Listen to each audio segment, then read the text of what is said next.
The scene opens in a bustling airport terminal, where Emma, a well-dressed woman in her mid-40s, is waiting to board a high-profile flight. She's accompanied by her daughter, Lily, eager and excited. For their first-class journey to Paris, Emma exudes confidence. But there's an underlying tension, a hint that she's dealing with some personal frustrations or a difficult day. As they approach the gate, Emma notices a young man, Daniel, in his late 20s, standing nearby. He's dressed casually with a backpack slung over his shoulder. Emma's sensitive to appearances, and a fleeting thought crosses her mind. The way he's dressed doesn't quite fit the luxurious environment they're about to enter. Emma's perspective quickly shifts to judgment as her instincts kick in. She whispers to Lily, loud enough for nearby travelers to hear, "He doesn't belong in first class?" The words are spoken with a mixture of dismissiveness and disdain, perhaps even a subtle hint of prejudice. She glances at Daniel with a mixture of curiosity and disapproval, subtly signaling her disapproval. The scene intensifies as the gate attendant begins boarding the first-class passengers. Emma steps forward, standing closer to the front of the line, trying to secure her place. She spots Daniel again, who's innocently observing his surroundings, seemingly unaware of her remark.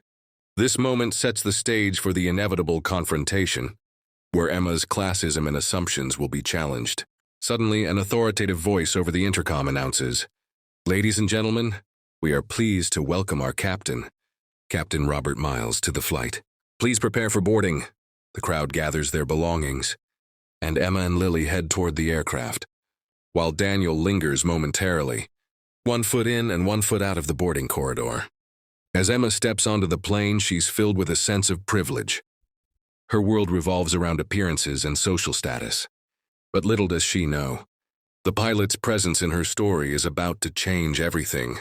Emma's excitement is palpable as she steps into the luxurious first-class cabin. She settles into her seat with a sense of ownership, carefully adjusting her scarf. Her daughter, Lily, snuggles into the window seat, excited about the upcoming adventure. Emma is already formulating plans for her time in Paris, dreaming of art, fashion, and a well-deserved escape from her busy life. Meanwhile, Daniel finds a seat further back in economy, where he observes the opulence of the cabin with awe. He's made the trip many times but never experienced anything like this, an insight into a world vastly different from his own. He checks his phone, pondering the life choices that brought him here, and muses about the judgments that can be made based solely on appearance. Moments later, the captain, Captain Miles, makes his way through the plane, greeting crew members and passengers. He's known for his professionalism and calm demeanor, a man who commands respect, but is approachable. As he passes through the cabin, Emma notices him and her curiosity is piqued. The captain approaches Emma's row, stopping briefly to exchange pleasantries. Emma, eager to impress, mentions her first-class status and her plans in Paris.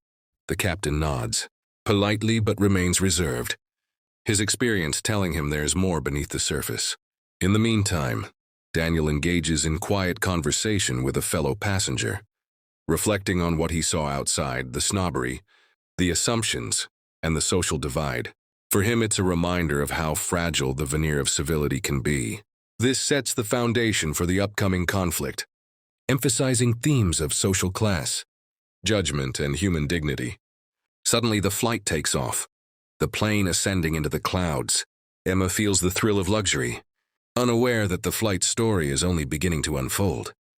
As the plane stabilizes, a mysterious tension hangs in the air, subtle but palpable, a tension that will soon explode into an unforgettable revelation. Mid-flight, Emma is enjoying her champagne and the impeccable service when she notices Daniel again, this time, standing in the aisle, talking softly with a flight attendant. She dismisses him once more, thinking him an unworthy guest of her elevated world. However, her attention is caught when the flight attendant whispers something, causing Emma to turn her head sharply. It turns out that Daniel was caught sneaking into first class, something he had tried to do out of curiosity, perhaps longing for a better view of life, or a moment of escape from his everyday struggles. But what shocks Emma isn't just the fact that he's back where he belongs. It's the reason behind it. Suddenly, the plane's captain, Captain Miles, makes an announcement over the intercom. His voice is steady, commanding, yet infused with a hint of somberness. He explains that they've encountered an emergency, a passenger in distress, which requires the immediate intervention of medical personnel upon arrival. The tone shifts, and Emma's curiosity now turns to concern. As the commotion buzzes through the cabin, Emma notices the tension in the crew's faces. It's clear that this is no ordinary medical emergency. Captain Miles then walks into the cabin himself, heading straight for Emma's row. "I understand there's some concern about a passenger," he begins, eyeing Emma and Lily. "I want to assure everyone that we're handling the situation. But I also want to talk about a matter that's arisen regarding the gentleman in economy. His name is Daniel. He's not just a passenger, but someone with a story that speaks volumes about our society." Emma's eyes widen in surprise. The captain continues, "Daniel is a talented artist, born into hardship, trying to find his place in a world that often dismisses him based on appearances. His attempt to access first class was driven by a search for dignity, a fleeting hope to belong even if just for a moment. The revelation shocks Emma to her core. She's been judging him all along. Yet here's a man whose struggles are far more profound than her. Superficial judgments suggest. The captain's words cut through her arrogance, forcing her to confront her prejudices. This chapter ends with Emma feeling an uncomfortable mixture of guilt and curiosity. She silently vows to learn more about Daniel's story, realizing that the flight has become a microcosm of a larger societal debate, one about fairness, societal structures, and what truly defines a person. The scene shifts to Captain Miles, who reflects on his own journey as he pilots the aircraft through turbulent skies. Once a young man from a modest background himself, he's risen through the ranks through dedication, integrity, and empathy. Captain Miles often sees himself as a gatekeeper, not just of safety but of human dignity on board. His decision to address the situation directly was deliberate. He's seen too many instances where prejudice and societal divisions create chasms that are hard to bridge. He recalls a past incident where a passenger's prejudice led to a tragic misunderstanding, and it fuels his current resolve. On this flight, he's determined to show that beneath the superficial differences lies a common humanity. His personal creed is that everyone deserves respect, regardless of social standing, appearance, or background. As he walks back to the cockpit, Captain Miles contemplates the significance of his role. He knows that passengers often project their biases onto him, yet he chooses to embody a different path. The moment he learned about Daniel's attempt to access first class, he saw a mirror of society's struggles, a reminder that empathy can be the greatest tool for understanding. This chapter delves deep into Captain Miles' philosophical outlook, his experiences managing crises, and his belief that the journey isn't just about the flight path, but about navigating human connections. Emma, overwhelmed with conflicting emotions, contemplates the captain's words and her own prejudices. She looks at Lily, who is quietly observing the scene, and realizes how superficial her judgments had been. She begins to question her assumptions, recognizing her own biases rooted in societal expectations. Meanwhile, Daniel, who has been silent during most of the incident, finally speaks up. He shares a piece of his story, how an upbringing marked by poverty, lack of opportunity, and societal neglect pushed him to seek moments of escape, even in places he doesn't technically belong.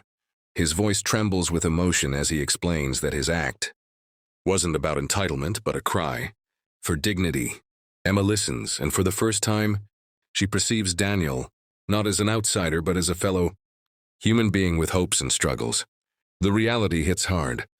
What she judged in a fleeting glance was just the surface of a complex life. The chapter builds to a climax where Emma publicly acknowledges her prejudices. Offering a heartfelt apology, she realizes that the value of the journey isn't in the luxury of the cabin but in the shared stories, the broken stereotypes, and the bridges built through understanding. Captain Miles joins the conversation, emphasizing the importance of compassion and suggesting that everyone carry a little more empathy into their everyday lives, reminding passengers that the difference between kindness and prejudice often lies in one simple choice. The plane begins its descent into Paris. Emma, Lily, and Daniel experience a quiet transformation. an awakening that prompts reflection on societal divisions and personal growth. Emma approaches Daniel with a sincere smile, extending her hand. "I'm sorry," she says softly, "for judging you before getting to know your story." Daniel accepts her hand, surprised but grateful, sensing genuine change. As they prepare to land, Emma notes that her journey has gone beyond the physical. It's a journey of self-awareness and empathy. She's learned that everyone has a story worth knowing, and that the dignity of a person isn't what society labels them, but the humanity they carry within. Captain Miles, observing from the cockpit, feels a sense of fulfillment. He knows that flights don't just transport people geographically. They transport souls, minds, and hearts toward understanding. The story ends with the plane touching down, but the real voyage toward compassion and connection has just begun.